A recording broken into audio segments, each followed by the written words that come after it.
तो आदाब, नमस्कार, गुड इवनिंग, सत श्रीकाल। एक बार फिर आप तमाम लोगों का स्वागत है नए। तो जय हिंद मेरे दोस्तों आज एक फिर नई स्टोरी लेके आ चुका हूँ। तो चलिए स्टोरी सुन लेते हैं। ये कहानी केरल के कोची की है और ये कहानी है स्मिता की। स्मिता केरल की एक रहने वाली, घर वाले एक अच्छा लड़का देखते हैं उसके लिए, नाम एंथोनी। एंथोनी भी कोची का रहने वाला। दोनों परिवार आपस में बैठते हैं और स्मिता की शादी एंथोनी से कर देते हैं। एंथोनी एक मैरीन इंजीनियर था और दुबई में जॉब करता था। अच्छी खासी उसकी नौकरी थी। तो उसे भी लड़की पसंद, स्मिता को भी एंथोनी पसंद था। दोनों के घर वालों की भी रजामंदी, शादी हो गई। अब शादी के बाद कुछ वक्त तक हनीमून पीरियड, उसके बाद हनीमून मनाने के बाद वापस एंथोनी अपने काम पर दुबई लौट जाता है। अब दुबई जाने के बाद ये शादी होती है 2005। दुबई लौटने के बाद अब इधर स्मिता अकेली है और एंथोनी ने वादा किया है कि वो जल्दी उसके वीज़ा का इंतज़ाम करेगा, वहाँ उसके रहने का इंतज़ाम करेगा और उसे अपने वापस बुलाएगा। 2005 का दौर था। उस वक्त खत पत्र ये सारी चीज़ें चलती थी। तो स्मिता अपना दिन एंथोनी को ख़त लिखने में ही बिता देती थी। उसको हर रोज़ ख़त लिखती और अपनी ज़िंदगी की उस दिन की छोटी छोटी जो बातें होती वो भी एंथोनी को बताती कि आज मैंने क्या किया, आज मैंने ऑफिस में क्या हुआ, आज ऑफिस में किससे मेरी दोस्ती हुई, किससे झगड़ा हुआ, मैं कैसे कैब जो ऑटो या जिस पे गई, घर में आज ये बना, और आखिर में वही कि तुमको बहुत मिस कर रही हूँ, हम साथ हों, दुबई आऊँगी तो यहाँ यहाँ घूमूंगी, यहाँ वहाँ जाऊँगी। ये सिलसिला चलते रहा अगले 4 महीने तक। 4 महीने के बाद आखिरकार एंथोनी ने स्मिता का पहले पासपोर्ट बनवाया, उसके बाद यूएई का वीज़ा लगा। 55 डेज़ का ये वीज़ा था। अब इस वीज़ा के मिलने के बाद जो स्मिता है वो पहुंचती है दुबई 1 सितंबर 2005। 1 सितंबर को दुबई पहुंची। वहाँ एंथोनी उसे लेने आया। दोनों खुश। लेकिन सिर्फ 2 दिन बीते थे दुबई में। 3 सितंबर अब आ गई तारीख 2005। 2 दिन बाद 3 सितंबर को स्मिता का हस्बैंड एंथोनी दुबई में इंडियन कॉन्सुलेट में पहुंचता है, वहाँ एम्बेसी में, और जाकर एक कंप्लेंट देता है। वो कहता है मेरी वाइफ 2 दिन पहले ही दुबई आई है और अचानक वो घर से गायब हो गई है और घर में वो एक लेटर छोड़ कर गई है जिसमें सिर्फ एक लाइन लिखा है। वो लाइन ये है कि मैं अपनी मर्जी से जिससे मैं प्यार करती हूँ उसके साथ जा रही हूँ। मतलब वो अपने प्रेमी के साथ चली गई। ये एक लाइन लेटर का। उसकी एक कॉपी एंथोनी ने इंडियन कॉन्सुलेट को दिया और कंप्लेंट लिखाई कि मेरी बीवी गायब, मैंने ढूंढा मिला नहीं, ये लेटर मिला है। इसका मतलब वो अपने प्रेमी के साथ चली गई। इंडियन कॉन्सुलेट ने फिर दुबई पुलिस को ये कहा कि आप इस मामले की जांच कीजिए। अब दुबई पुलिस को भी वो लेटर 1 लाइनर और पूरी डिटेल दी गई। दुबई पुलिस ने जांच की लेकिन स्मिता का पता नहीं चला। इधर अब केरल के कोची में स्मिता के फैमिली को पता चला कि वो अचानक गायब हो गई। उन्हें अपने दामाद पे शक हुआ क्योंकि सब कुछ ठीक था। तो उन्होंने केरल पुलिस को कांटेक्ट किया, कहा हमारी बेटी गायब है, आप रिपोर्ट लिखो। केरल पुलिस ने कहा कि वो गायब दुबई में हुई है, जुरिस्डिक्शन दुबई का है, हम कैसे रिपोर्ट लिखें। केरल पुलिस ने भी टरका दिया। अब धीरे धीरे वक्त बीत रहा है, स्मिता का कोई सुराग नहीं मिल रहा है। तो करीब 2005 का था, 10 साल बीत गए। 10 साल बाद स्मिता का कोई सुराग नहीं। इस दौरान लगातार परिवार, केरल पुलिस इधर उधर चक्कर काट रहा है। इसी दौरान, इसी बीच में एंथोनी एक बार दुबई से केरल पहुंचता है और कोची की एक कोर्ट में जाता है और वहाँ स्मिता के से डिवोर्स लेने के लिए एक एप्लीकेशन फाइल कर देता है। वो कहता है कि स्मिता उसे छोड़ कर गई, ये लेटर है अपने प्रेमी के साथ, वो भाग गई, मुझे धोखा दिया है, तो फिर मैं ऐसी पत्नी के साथ कैसे रहूँ, वो कभी मिल भी जाए तो, इसलिए मुझे डिवोर्स चाहिए। इस बिहाफ पर चाहिए कि उसने मुझे धोखा दिया है और मुझे तलाक दिला दीजिए। अदालत ने एंटोनी को तलाक दे भी दिया कागज़ में, कि उसका पॉइंट सही है। बीवी गई, छोड़कर चली गई, लेटर ये सबूत है। अब एंथोनी ने तलाक ले लिया, तलाक कानूनी कार्रवाई पूरी हुई उसके कुछ महीने के अंदर उसने दूसरी शादी कर ली, और दूसरी शादी करने के बाद अब वो यहाँ से कोची से सीधे दुबई नहीं बल्कि यूएस पहुँच गया। यूएस की एक मल्टीनेशनल कंपनी में वो अब एक मैरीन इंजीनियर के तौर पर जॉब करने लगा। इधर स्मिता के परिवार का हाथ खाली, बेटी गायब, कुछ सुराग नहीं, पुलिस कुछ कर नहीं रही। एक रोज कोची में केरल के चीफ मिनिस्टर पहुंचने वाले थे। कुछ लोगों ने बताया कि केरल के चीफ मिनिस्टर से जाओ मिलो, शायद कोई मदद करे। स्मिता के फादर, उसका परिवार वक्त मांगता है, केरल के चीफ मिनिस्टर से मिलता है। केरल के चीफ मिनिस्टर पूरी कहानी सुनते हैं। उसके बाद वो स्टेट के डीजीपी को बुलाते हैं और कहते हैं कि इनकी बेटी को ढूंढने में मदद कीजिए, जैसे भी करना हो। अब चीफ मिनिस्टर का हुक्म डीजीपी को कहा गया। डीजीपी ने फौरन एक क्राइम ब्रांच को मामला सौंप दिया। अब क्राइम ब्रांच इस मामले की तफ्तीश शुरू कर देती है। क्राइम ब्रांच जब मामले की तफ्तीश करती है तो क्राइम ब्रांच के पास भी और तो कुछ था नहीं, दुबई में स्मिता मिली नहीं, कहाँ गई मालूम नहीं। लेकिन जिस बिहाफ पे डिवोर्स लिया था एंथोनी ने, तो और उस वक्त जब स्मिता गायब हुई थी तब उसने उसके लेटर के कई कॉपी कराए थे, और वो एक लेटर स्मिता के घर वालों को भी भेज दिया था उसके कज़न के हाथ। वो कज़न दुबई में रहता था कि देखिए आपकी बेटी अपने प्रेमी के साथ मुझे छोड़कर भाग गई है। तो वो लेटर सहेज कर रखा था घर वालों ने। अब मामला क्राइम ब्रांच को सौंप दिया गया स्मिता की गुमशुदगी का। क्राइम ब्रांच ने केस लिया, पूछताछ की, जो भी सबूत थे वो सब सौंप दिए। अब क्राइम ब्रांच के हाथ में वो लेटर मिला जो स्मिता ने 2005 में लिखा था कि मैं अपनी मर्जी से अपने प्रेमी के साथ जा रही हूँ।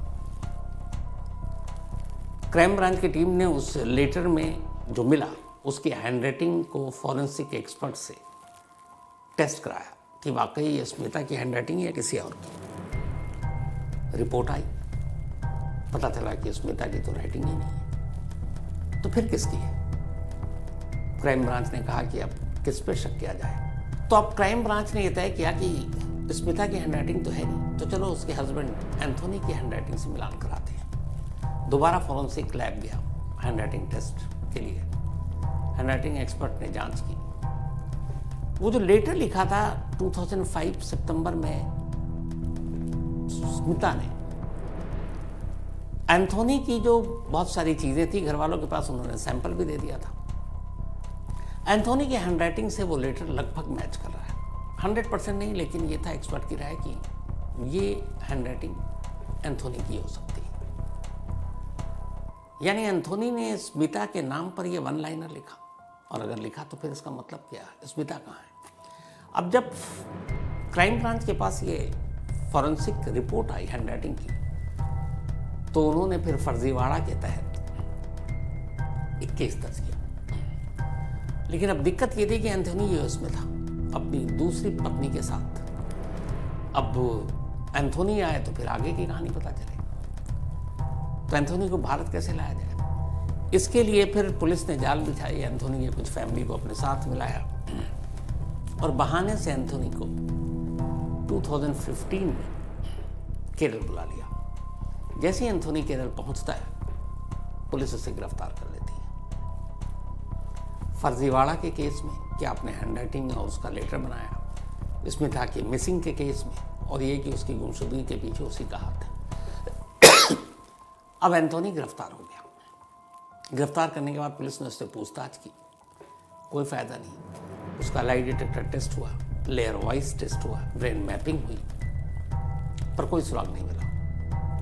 इन सब चीज़ के बाद करीब 80 दिन तक वो जेल में रहा, और उसके 80 दिन के बाद एंथोनी को जमानत पर छोड़ दिया गया। अब वो बाहर आ गया। लेकिन इधर जैसे ही क्राइम ब्रांच ने ये रिपोर्ट दर्ज की कि ये फेक फौज है, जो कि मैं अपने प्रेमी के साथ जा रही हूँ, तो क्राइम ब्रांच ने अब दुबई अथॉरिटी को कांटेक्ट करने की सोची।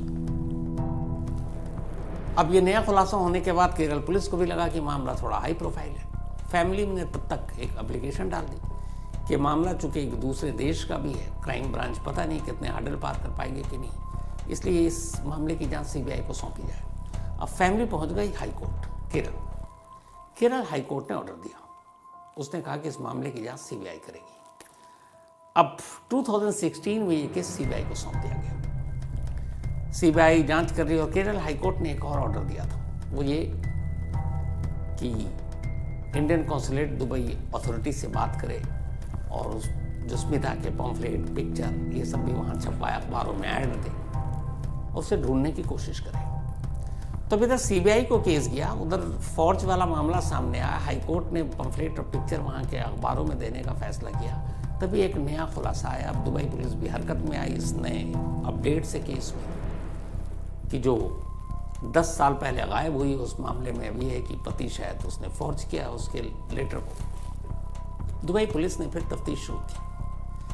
इसके बाद अचानक दुबई पुलिस, अब सीबीआई भी चुके एक्सटर्नल अफेयर्स मिनिस्ट्री के थ्रू दुबई अथॉरिटी को कांटेक्ट किया, तो वहाँ से एक नई जानकारी आई। पता चला कि दुबई से 30 किलोमीटर दूर एक शारजा है, क्रिकेट की वजह से हम सभी जानते हैं। उस शारजा में 2006 में एक लाश मिली थी और वो लाश मुर्दा घर में रखी रही पूरे 1 साल तक। उस लाश के फोटो लिए गए, तस्वीरें ली गई, उसके सैंपल लिए गए, डीएनए सैंपल लिए गए और उस वो लाश एक महिला की थी और उम्र लगभग वही जो स्मिता की थी। तो जब इधर केस में डेवलपमेंट आया तो उधर दुबई अथॉरिटी ने भी फिर अपने केस की जांच शुरू की, तो ये इंफॉर्मेशन दिया गया और फिर ये हुआ कि वो लाश अभी भी मुर्दा घर में रखी हुई है, क्योंकि अभी तक पता ही नहीं चला कौन है, तो उसको सहेज कर रखा गया है। जैसी ही नई जानकारी आई, केरल से स्मिता के माँ बाप दुबई पहुंचते हैं।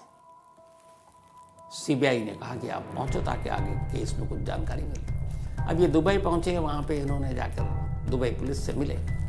दुबई पुलिस ने ये शारजा पुलिस ने वो लाश की तस्वीर दिखाई। लाश की तस्वीर दिखाई तो माँ बाप ने पहचान लिया, हालांकि लाश की हालत वैसी नहीं थी, लेकिन फिर भी पहचान लिया और कहा कि ये लाश उनकी बेटी स्मिता की है। लेकिन सिर्फ तस्वीर देखकर कंफर्म नहीं हो जा सकता था। तो अब ये तय हुआ कि इसका डीएनए कराया जाएगा। तो माँ बाप के डीएनए सैंपल लिए गए। अब जब माँ बाप के डीएनए सैंपल लिए गए तो यहाँ पे एक अजीब ट्विस्ट आ गया।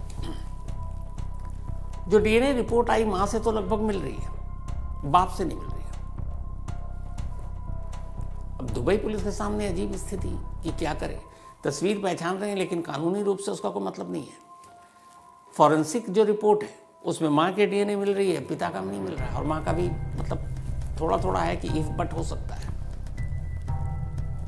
तो दुबई पुलिस ने फिर मानने से इनकार कर दिया कि स्मिता है, 100% कंफर्म नहीं है। माँ बाप बेचारे 1 हफ्ते वहाँ रहे, लौट कर आ गए कि क्या करें। इधर अब मामला सीबीआई जांच कर रही, 2019 आ गया।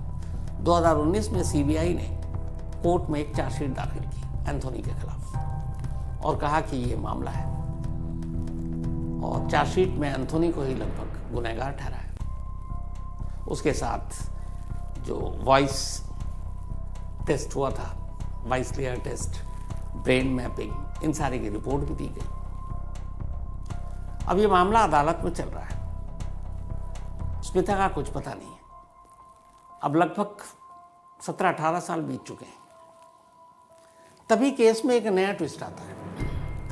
अचानक ट्विस्ट ये आता है कि स्मिता का एक कजन जॉनसन दुबई में ही काम करता था, और जो लेटर मिला था 1 लाइनर, वो पुलिस को और बाकी लोगों को उसी ने दिया था, उसके पति के अलावा। अब जॉनसन ने बताया कि जब 2005 में स्मिता पहुंची दुबई शादी के 4 महीने बाद, तब उस वक्त एंथोनी जिस घर में रहता था वहाँ केरल की एक और महिला रहती थी, उसका नाम था दिव्यानी। दिव्यानी केरल की थी और वहाँ जॉब करती थी दुबई में, लेकिन एक ही घर में रहते थे दोनों, और वो घर के काम भी कर दिया करती थी, लेकिन इसको लिव इन भी नहीं कह सकते। लेकिन जॉनसन ने ये कहा कि शायद एंथोनी और दिव्यानी के बीच में कोई रिलेशन था, इसलिए एक साथ रहते थे। अब इसी दौरान में स्मिता पहुंच गई दुबई। जब स्मिता पहुंची तो उसने देखा कि उसका पति और घर में एक दूसरी महिला रह रही है। तो एक अकेला शख्स और एक महिला अगर रहे तो हमारे भारतीय परंपरा के हिसाब से तो फिर लड़ाई झगड़ा सब होना ही है, क्योंकि ये गलत मानते हैं। तो कहते हैं कि उसी में फिर झगड़ा हुआ और उसके बाद ये बात बिगड़ी। अब ये दिव्यानी इसलिए आई क्योंकि जॉनसन ने अभी नया खुलासा किया। जब खुलासा किया तो फिर पुलिस ने तफ्तीश की, फिर दुबई पुलिस के पास ये जानकारी गई तो पता चला कि 3 सितंबर को, जिस दिन दिव्यानी गायब हुई थी, उस दिन दिव्यानी नहीं, जिस दिन स्मिता गायब हुई थी, उस दिन उस घर में एक झगड़ा हुआ था। और झगड़ा हुआ था एंथोनी और स्मिता के बीच में, और इन दोनों के बीच में हाथापाई भी हुई। और शायद स्मिता ने, क्योंकि जॉनसन का अभी तक बयान चल रहा है, जो उसका कज़न है, कि उसे गुस्सा आया था कि एक दूसरी महिला उसके साथ क्यों रह रही है, और फिर उसका पति पत्नी में झगड़ा हुआ। दिव्यानी को फिर जॉनसन ने थप्पड़ मारा कि तुम ही फसाद की जड़ो, तुम घर में क्यों रह रही है, हमारी बहन है, इससे शादी हो चुकी है। तो पलट के दिव्यानी ने भी उस पर हमला किया। फिर किसी ने पुलिस को कॉल कर दिया, पुलिस आती है, जॉनसन और दिव्यानी दोनों को अरेस्ट कर लेती है, और ये कुछ दिन तक दोनों जेल में रहते हैं, और बाद में दिव्यानी को डिपोर्ट करके केरल भेज दिया जाता है। तो अब ये जब दिव्यानी की नई कहानी 15, 17, 17, 18 साल के बाद सामने आई कि एक और कैरेक्टर है दिव्यानी, जो शायद जब स्मिता घर गई थी दुबई तो वहाँ विटनेस थी। तब ये हुआ कि भाई वो कहाँ है। तो नसीब की बात थी कि दिव्यानी केरल में थी, सीबीआई केस की जांच कर रही थी। अब दिव्यानी के घर तक पहुंचती है सीबीआई, दिव्यानी को पूछताछ करती है और हिरासत में ले लेती है।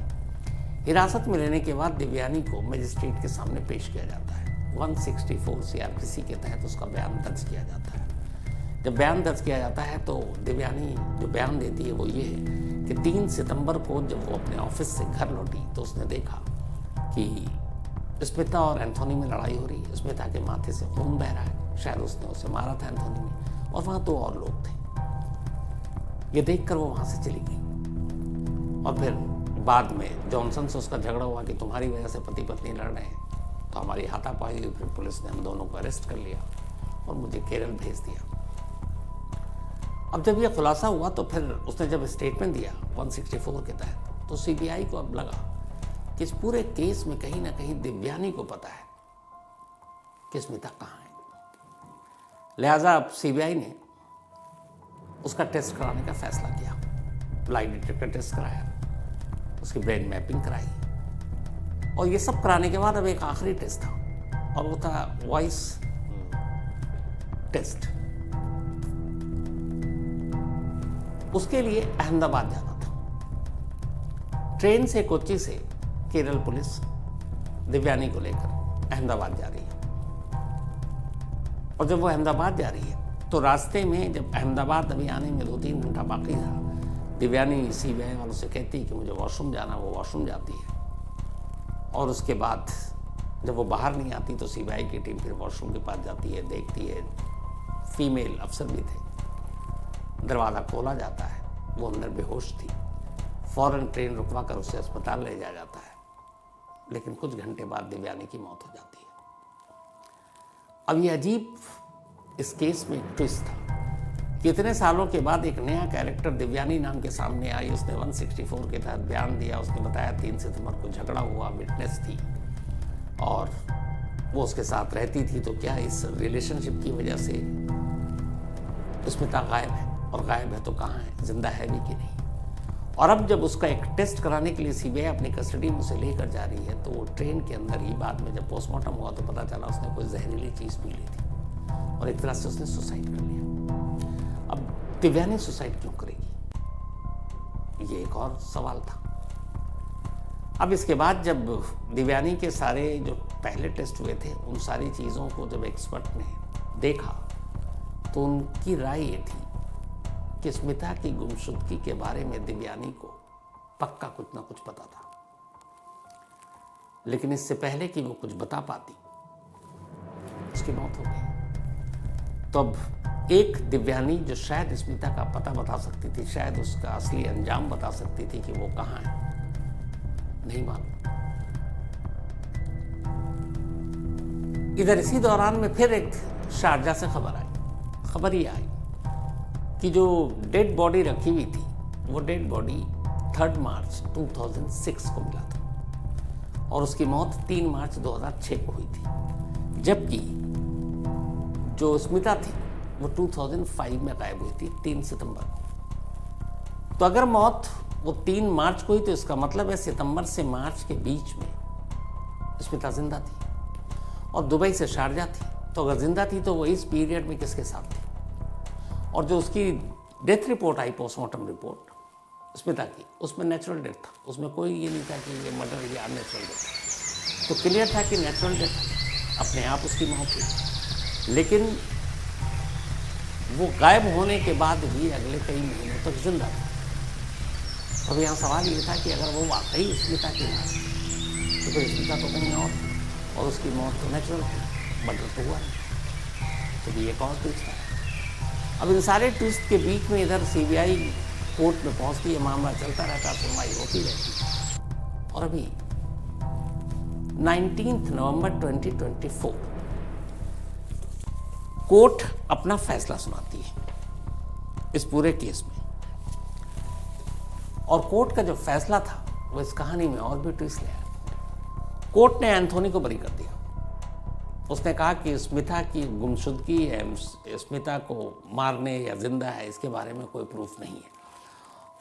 और किन किन बिहाफ पे कोर्ट ने बरी किया, पहले वो सुन लीजिए। उसने कहा कि एक सबसे बड़ा सबूत ये था कि लेटर फॉर्ज है, यानी कि स्मिता ने जो लिखा था मैं अपने प्रेमी के साथ जा रही हूँ 3 सितंबर 2005, वो स्मिता की हैंडराइटिंग नहीं थी। एक्सपर्ट के हिसाब से एंथोनी से ज़्यादा मिलती थी। लेकिन सीबीआई ने जो चार्जशीट दाखिल की उसका कोर्ट ने कहा कि वो लेटर कई हाथों से होकर गुजरते हुए इंडियन कॉन्सुलेट और दुबई पुलिस और फिर केरल पुलिस तक पहुंची है। और जो केरल पुलिस तक लेटर पहुंचा वो लेटर जॉनसन ने दिया था, जो कि स्मिता का कज़न था। तो हो सकता है कि इतने हाथों से ये लेटर गुजरा, इसमें कोई भी कर सकता है। तो ये कि एंथोनी ने ही ये लेटर लिखा, इसके पुख्ता सबूत सीबीआई पेश नहीं कर पाई। पहली चीज़, इसलिए उसको नज़रअंदाज कर दिया। दूसरा ये कि खुद शारजा पुलिस ने कहा कि अगर वो स्मिता है तो वो मार्च 2006 में उसकी मौत हुई, जबकि जो स्मिता है इधर दुबई वाली वो 3 सितंबर से गायब थी। इसका मतलब है वो गायब होने के बाद भी कई महीने तक जिंदा रही। और सबसे बड़ी बात यह कि उसकी मौत नेचुरल थी। तो अगर 1% को मान भी लें कि भाई स्मिता थी तो नेचुरल डेथ मरी, इसका मतलब है उसका कत्ल नहीं हुआ, तो कोई सबूत नहीं है। तीसरा, जो वॉइस और ब्रेन मैपिंग और वॉइस लेयर टेस्ट हुआ था उसके बारे में एक्सपर्ट्स ओपिनियन लेने के बाद कोर्ट ने कहा कि इन सारी चीज़ों से जो एक्सपर्ट का मानना है, कहीं पर भी एक बार भी एंथोनी ने ये जाहिर नहीं होने दिया या इस सारे टेस्ट का रिपोर्ट कंक्लूजन ये नहीं आया कि वो इन सब के पीछे है। कोर्ट का मानना था कि एंथोनी को जो स्मिता की गुमशुदगी के बारे में कुछ पता नहीं है, वो कुछ नहीं जानता है और वो सच कह रहा है, क्योंकि एक्सपर्ट ने कहा है। उसकी ब्रेन मैपिंग टेस्ट हो, लाई डिटेक्टर टेस्ट हो या फिर वॉइस लेयरिंग टेस्ट हो, तो एक्सपर्ट्स की ओपिनियन के हिसाब से वो गुनहगार नहीं है। करीब 20 साल के बाद 19 नवंबर 2024 केरल हाईकोर्ट ने एंथोनी को बरी कर दिया। एंथोनी जब 15 में अरेस्ट हुआ था उसके बाद से लेकर अगले 9 साल तक बेल पे था। उस शर्त एक ये थी कि वो बाहर नहीं जा सकता देश छोड़कर, तो वो अमेरिका भी नहीं गया, वो वहीं केरल में रहा। अब बरी हो गया है, अब आगे पता नहीं वो जाएगा कि नहीं जाएगा। लेकिन इन सब के बीच एक दूसरी कहानी हो रही थी और वो कहानी ये थी कि स्मिता का परिवार 2005 से अपनी बेटी, अपनी बहन का इंतज़ार कर रहा कि वो कहाँ है।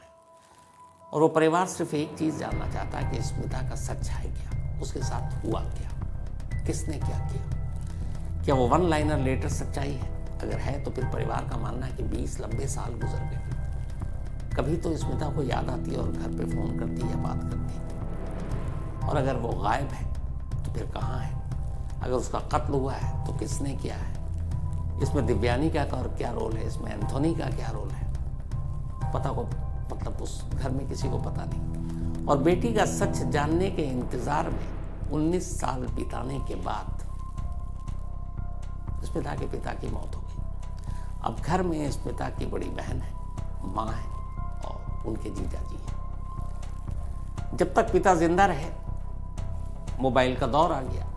जब जब किसी ने कहा कि इस लैंडलाइन को हटाओ, वो भड़क जाते थे कि स्मिता के पास ले देकर इस घर का एक ही नंबर है और वो लैंडलाइन नंबर है, क्योंकि उसके बाद घर वालों ने मोबाइल लिया और नंबर पता नहीं है। तो एक न एक दिन इस घर के लैंडलाइन की घंटी जरूर बजेगी और जिस दिन बजी उस दिन स्मिता दूसरी तरफ जरूर होगी। ये इस परिवार की उम्मीद और भरोसा है। इसी उम्मीद में पिता की तो मौत हो गई, लेकिन बहन और माँ अब भी इसी इंतजार में है कि इस घर के इस लैंडलाइन के फोन की घंटी कब बजेगी और उनकी बेटी का सच कब पता चलेगा। क्या पता दूसरी तरफ फोन पर खुद स्मिता हो, और अगर वो ना भी हो तो क्या पता कोई फोन पर ही उसके बारे में जानकारी दे दे। लेकिन हैरानी की बात यह है कि 20 साल बीत गए, पूरे 2 दशक, 2 डिकेड्स। स्मिता का सच आज भी नहीं पता। इतने सारे उतार चढ़ाव इस कहानी में आ गए, लेकिन कुछ पता नहीं। अगर उस लेटर के हिसाब से स्मिता वाकई उसका कोई प्रेमी था, उस प्रेमी का भी आज तक कोई राज पता नहीं कि वो कौन था। अगर होता तो शायद कुछ ना कुछ तो खबर मिल ही जाती। हर जिंदगी के पहलू को स्मिता के उसके घर वालों ने, पुलिस ने, फिर सीबीआई ने छान मारा कि शायद कोई उसकी ज़िंदगी में हो तो खुलासा मिले, लेकिन एंथोनी के अलावा उसकी ज़िंदगी के किसी और पन्ने के बारे में कभी किसी को पता ही नहीं चला। तो स्मिता 20 साल, उम्मीद तो इस बात की है कि 20 साल तक शायद कोई जिंदा हो और परिवार से कांटेक्ट न करे, इसकी उम्मीद कम है। तो ज़्यादा गुंजाइश यही है कि शायद स्मिता की मौत हो गई, उसे मार डाला गया। पर कातिल कौन, लाश का क्या? जो मुर्दा घर में लाश थी वो भी अजीब मिस्ट्री है कि मुर्दा घर की लाश तब मिली जब स्मिता को गायब हुए सितंबर में गायब हुई, मार्च में मिलता है, और वो भी नेचुरल डेथ। तो इन 6-7 महीनों का क्या? उस दौरान में जो पहली बार दुबई गई है स्मिता, एक अजीब अनजान देश में, बल्कि अनजान देश में, वो वहाँ 6-7 महीने तक किसके साथ रही? अगर वो स्मिता थी तो सवाल बहुत सारे हैं, जवाब किसी के नहीं। तो ये थी 2025। तो उम्मीद करता हूँ दोस्तों ये स्टोरी आपको बहुत अच्छी लगी है। मिलते हैं एक नेक्स्ट स्टोरी में, तब तक के लिए मेरे दोस्तों जय हिंद।